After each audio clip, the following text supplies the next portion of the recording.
Bueno, estamos acá con el doctor Dionisio Gómez, que es un especialista en la tercera edad, ¿no? La tercera edad, que bueno, todos llegamos a esa etapa de la vida, pero vos estás especializado porque, bueno, atendés, la mayoría de tus pacientes son de esta etapa de la vida, ¿no? Dionisio, Hola, buenos días, ¿cómo hola estás? Edgar, ¿cómo te va? Buen día.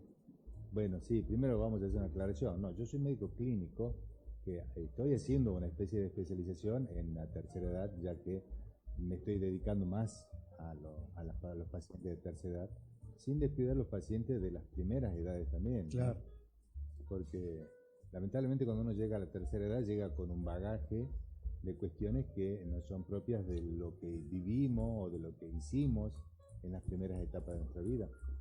Precisamente queríamos hablar de esto del Alzheimer. exactamente. ¿Qué es el Alzheimer en primer lugar? Definamos qué es el Alzheimer, porque hay mucha gente que no tiene la menor idea. El Alzheimer es una enfermedad multifactorial, primer tema.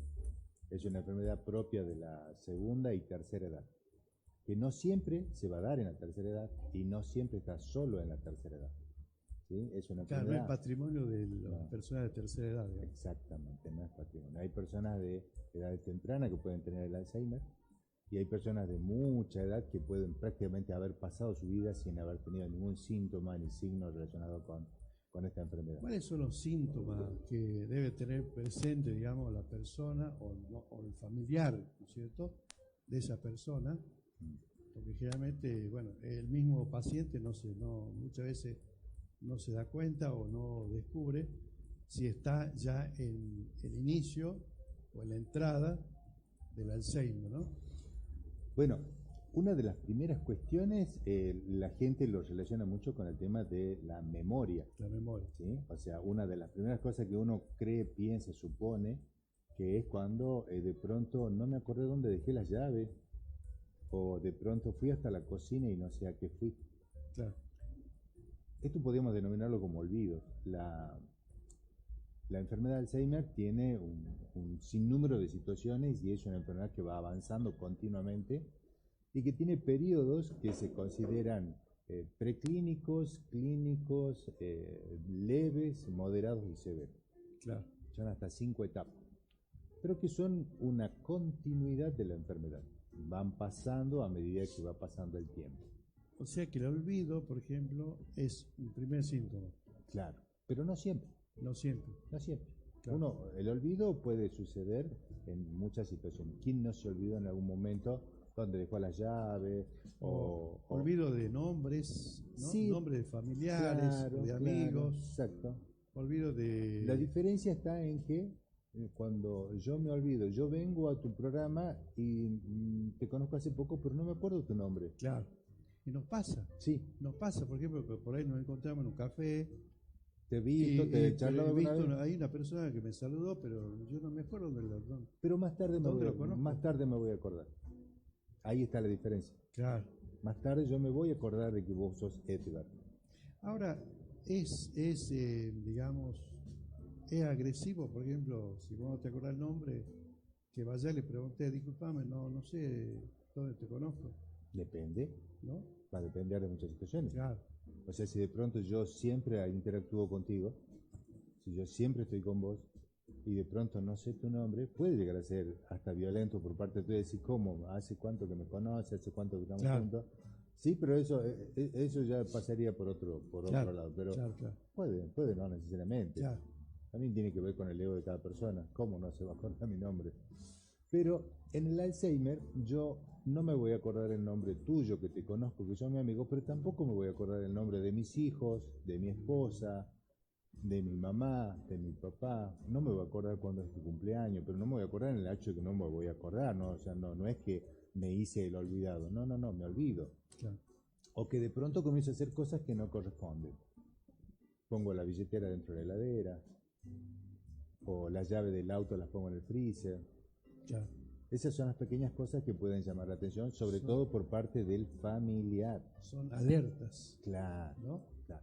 Ya estamos, en esa etapa estamos ya más o menos podemos considerar que la enfermedad transcurrió aproximadamente unos 10 años ya en la persona cuando llegamos a esa situación, donde yo además tengo cambios de humor repentino, Claro, de pronto así de la nada me enojo o me alegro por situaciones que antes claro. nunca jamás podrían haberme molestado. Claro, porque, o sea, cuando digo esta persona se encuentra en la puerta del Alzheimer. Estas son las pequeñas cosas que me llaman la atención. O sea, tengo cambios de humor, tengo algo de demencia. Teniendo en cuenta que la demencia es un conjunto de síntomas, porque la demencia no es una enfermedad en sí, sino son un montón de cosas juntas, ¿sí? Que tiene que ver con los olvidos, que tiene que ver con las situaciones de cambio de humor, que tiene que ver con las situaciones de cómo pienso, cómo actúa mi lógica. Dionisio, ¿y cómo prevengo eso? O sea, a ver, si yo sé que a partir de cierta edad puede ser que llegue el Alzheimer a mi casa, Sí. ¿cómo hago yo para prevenirme? Es decir, que no llegue ya. Bueno, ¿Qué hago? ¿Qué tengo que hacer? Eso es lo que te decía recién, o sea, tenemos que pensar en la tercera edad, pero cuando estamos en la primera etapa de la Claro. vida, ¿sí? Porque una de las patologías que más lleva a esta enfermedad es la hipertensión arterial, la obesidad, la diabetes. Son enfermedades metabólicas endocrinas que hacen acumulación de grasa. Claro. Esto, digamos, favorece. Exactamente. Predispone, ¿no?, a la persona. ¿No? Predispone a la persona. También se habla de una predisposición genética. También hay una predisposición genética donde es como que de pronto algunas personas son más susceptibles a sufrir esta enfermedad. ¿Sí? En cambio, hay situaciones en las que puede que eso no suceda. Como te digo, hay personas que han transcurrido gran parte de su vida y jamás han tenido la dificultad de esta enfermedad, podríamos decir. ¿A partir de qué edad podemos decir que ya esa persona ya está predispuesta? A partir de los 60, 65 años.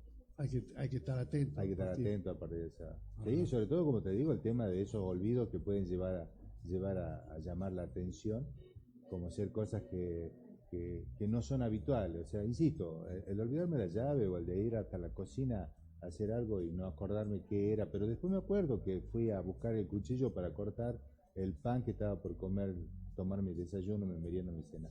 Sí me puede pasar y eso no es complejo, digamos. No es para preocuparse. No es patognomónico. Claro, no es para alarmar. No es para decir, uy, a partir de ahora ya tengo el Alzheimer. Y el otro gran problema, perdón que te corte, es que tenemos un problema con el tema de lo que es el diagnóstico. Claro. El diagnóstico del Alzheimer si bien es cierto, es un diagnóstico clínico, es un diagnóstico tardío también. Porque me voy a dar cuenta que tienes el Alzheimer cuando ya prácticamente todos los síntomas están instaurados. Ya que, por ejemplo, hoy en Argentina hacerse una tomografía o una resonancia que es la que más o menos se está usando en los países del primer mundo, es medio difícil poder lograrlo acá. Y encima no siempre está la adecuación. ¿Y ahí se puede detectar? En las etapas tempranas de la patología sí se pueden, haciendo resonancia magnética, se observan algunos detalles muy puntuales que tienen características en las imágenes de la resonancia magnética, que son los depósitos amiloides, porque la enfermedad en sí es una enfermedad degenerativa por depósitos. Hay unas proteínas que se van depositando en forma anómala en el cerebro y que generan como la asfixia de las células neuronales, provocando su degeneración y muerte, y esto es lo que a la postre genera todo esto que nos sucede. Claro, en definitiva es lo que estamos hablando del Alzheimer, que es prácticamente que afecta directamente a un principal órgano como el cerebro. Exactamente, ¿no? Es fundamental, es la afección al cerebro. El cerebro se achica, el cerebro se deshidrata. Entonces, eso hace de que el cerebro pierda ciertas capacidades. Y también contribuye a esto, a mantener un cerebro sano, entre comillas, porque, por ejemplo, dormir mínimamente 7, 8 horas, una alimentación adecuada, ¿no es cierto? Bueno, y hacer una vida normal. La Organización Mundial de la Salud decía que la salud es el completo bienestar biopsicosocial, claro, donde vos tenés que estar bien alimentado, tenés que tener un espacio de ocio, claro, y tenés que tener un espacio de familia o de amigo o de entorno, ¿sí? O sea, si de pronto vos tenés eso, es muy posible que la enfermedad no esté. O No significa que no no se vayas presente o no avance. no significa que no lo vayamos a Claro. tener, porque No, lo, no, la- pero lo no de que significa que ingrese y que avance. exacto, ¿sí? O si ingresa puede no avanzar tan rápido. Claro.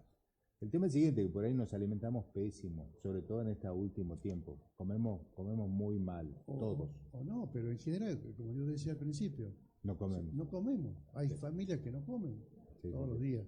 Sí. Entonces, ¿cómo se puede hacer en ese caso? O sea, este cuadro de situación económica Ujú. no permite.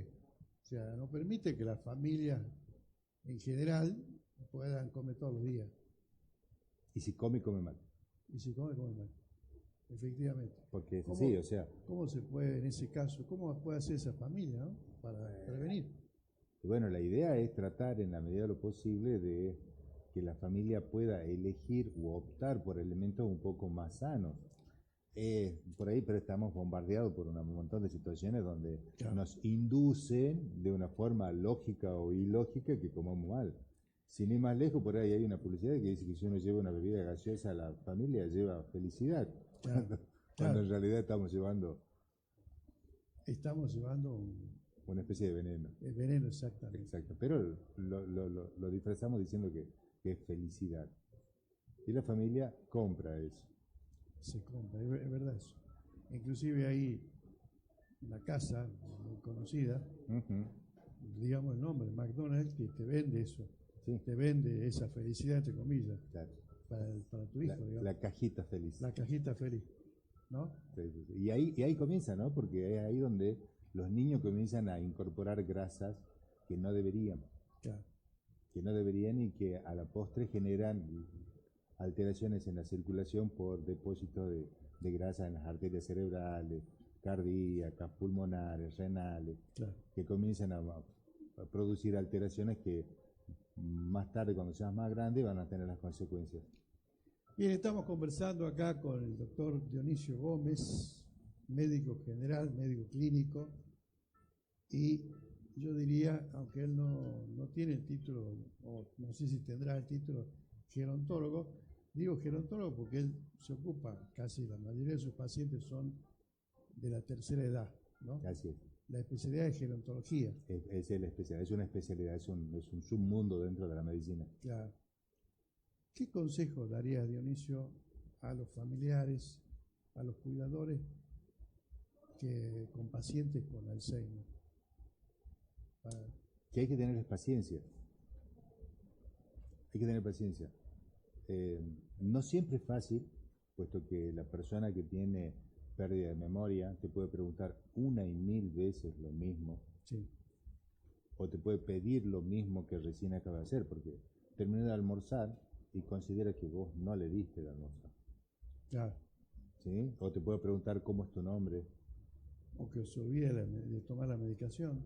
No, bueno, cuando estamos hablando de que una persona está con este tipo de patología y yo ya sé que el paciente no puede manejar su medicación, Claro. no debe manejar su medicación. Para Claro. eso tiene que haber alguien que se encargue de, no solamente de la alimentación, sino de la medicación, sino de la alimentación, de la vestimenta, porque generalmente las personas que tienen Alzheimer les puede llegar a pasar esto, de que no se den cuenta de que hoy es un día muy frío y se vaya a poner algún tipo de ropa que no sea la adecuada. Bien, Eso es una cuestión muy, muy, muy fácil de darse cuenta si vos estás mínimamente preparado y sos una persona que está al cuidado de una persona que tiene esta enfermedad. hay estadísticas acá en Salta de los enfermos. La con busqué, no hay ¿No una hay? estadística acá actualizada en Salta, pero en Argentina por lo menos se considera diagnosticados con Alzheimer, más o menos 600.000 personas, 700.000 personas, pero con el diagnóstico certificado. Pero en Salta no encontré como para darte números que no pueden dar algún tipo de situación. Ejercicios para aquellas personas que sufren de esto y que Más que para los que sufren, para los que todavía estamos en los que condiciones. estamos, ¿no? La idea es la lectura, el uso del raciocinio, el resolver problemas. Crucigramas, rompecabezas, Hay mucha actividad como para hacer eso. sopa de letra. Inclusive la tecnología, porque el usar la tecnología hoy, podemos usar el celular para esas cosas, podemos usar la computadora para esas cosas, donde yo tengo que tener cierto grado de lógica y no ser simplemente una cuestión repetitiva, porque por ahí el problema está en lo repetitivo, ahí hay un gran inconveniente, porque son cosas que por ahí yo puedo tener Alzheimer y ser un gran pintor, aunque tenga el Alzheimer. Por ahí puede decir, ¿cómo? Sigue pintando a pesar de que tiene Alzheimer, porque hay cosas que son tan repetitivas que vos no las perdés. Claro. Y yo creo que uno de los ejercicios más importantes es la lectura. No, espectacular. No siempre se da, No siempre se da. no siempre se da. No siempre Pero se da. bueno, es importante porque me acuerdo de una frase de Humberto Eco que decía que la lectura es una necesidad biológica. Ah, mira vos. Es como ir al baño, digamos. Ajá. Él decía eso. Cosa que la persona que tiene Alzheimer se olvida. La persona que tiene Alzheimer se olvida de ir al baño. Y muchas veces se hace encima, no porque tenga problemas de esfínteres, sino porque se olvidó. A pesar de que en su momento fue una cuestión tan automática, también se olvida. Por último, Dionisio, un mensaje para tus pacientes que seguramente te están viendo. Espero que no se hayan olvidado. Que no se olvidó que venía acá. Espero que no se hayan olvidado. No sé qué podría decir. Un mensaje para esos A pacientes. veces charlo con ellos tanto que... Claro. Eh, Que están paciente- esperando un mensaje tal vez de esperanza, que no sé. Y te iba a decir si se puede, pero no me gusta la frase. O ya. Que sí se puede salir de esta situación. Sí, deberíamos salir de esta situación. Hay que plantear lucha. Hay que plantear lucha en todos los ámbitos, a todo nivel. Escúchame, ¿y hacen falta más profesionales dedicados a esta etapa de la vida? Sí, siempre. ¿Siempre? Siempre. Ajá. Porque la cuestión es no solamente escucharlos, sino entenderlos y tratar de encontrar una vuelta a esta enfermedad, por ejemplo. Porque esta enfermedad tiene un tratamiento que está aprobado por la FDA y por Estados Unidos y por acá por la ANMAT, pero cuesta $26.000 al año. $26.000 al año. ¿Qué es lo que sale eso? Un tratamiento para retardar la progresión de la enfermedad. Ahora, $26.000. O sea, te estoy hablando con datos que traté de googlear anoche Sí. para tener una idea de los precios, pero nada era actual, ¿no? Pero ya el hecho de hablar de $26.000 anual, Imposible eso. ¿Quién lo puede afrontar? Únicamente una persona de supongo que los de recursos, muy alto nivel ingreso. económico. Claro, o sea, ¿No? yo me imagino viviendo en Salta, en un barrio de la periferia, por decirlo de alguna manera, Imposible. que como decías vos, no tiene para comer hoy, Claro. tratar de destinar $26.000. Estamos acá en esta mesa junto con el doctor Dionisio Alberto Gómez, médico general y familiar, Salta Capital. Debo decir de que no todos los médicos tienen, por ejemplo, la empatía de Dionisio, eso te lo digo.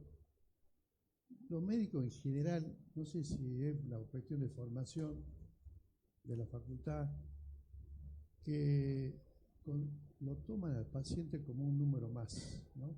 Dice, bueno, tengo 30 pacientes, tengo 50, tengo 100, tengo 200, 300, hacen números, dice, bueno, tengo que tener tanto a fin de mes. En cambio, en el caso de Dionisio, una persona con paciencia, que va, atiende al paciente, se queda, conversa, intercambian impresiones, opiniones, hasta se da el lujo de hacer chistes, un poco para sobrellevar, digamos, el dolor de ese paciente, ¿no? Y no todos actúan así de esa manera. Bueno, eso se debe en parte a que tuve por suerte docentes, profesores que fueron excelentes en ese aspecto. Claro. Donde se enojaban con nosotros cuando hablábamos del paciente del apendicitis de la cama 5 y el docente me decía, el apendicitis de la cama 5 tiene nombre y apellido y es una persona, no es una Claro. Sí, Exactamente. bueno, eso me marcó cuando estaba en mis inicios en la facultad en Tucumán. Y como esa docente, o cuando estuve acá en la Caldera con el doctor Alemán, también me decía lo mismo, que no se debe hablar, si bien es cierto, todo eso son números, pero uno no tiene que tomarlo al paciente como un número más. Son personas, que esperan que uno le dé algún tipo de alivio, aunque no siempre se pueda. Claro. Aunque no siempre se pueda. Bueno, te agradecemos, Dionisio, que hayas estado con nosotros acá. La verdad que es un gusto. ¿Cómo te has sentido? ¿Bien? ¿Cómodo? Hasta ahora bien, hasta Ah. ahora bien, no sé. Ahora cuando me den un cafecito, capaz que me siento mal. Bueno, muchas gracias, Dionisio, por haber estado con nosotros. No, por favor, fue un placer. La verdad Bien. que fue un placer, fue agradable. Señor director, vamos a una pausa y luego seguimos acá en la columna.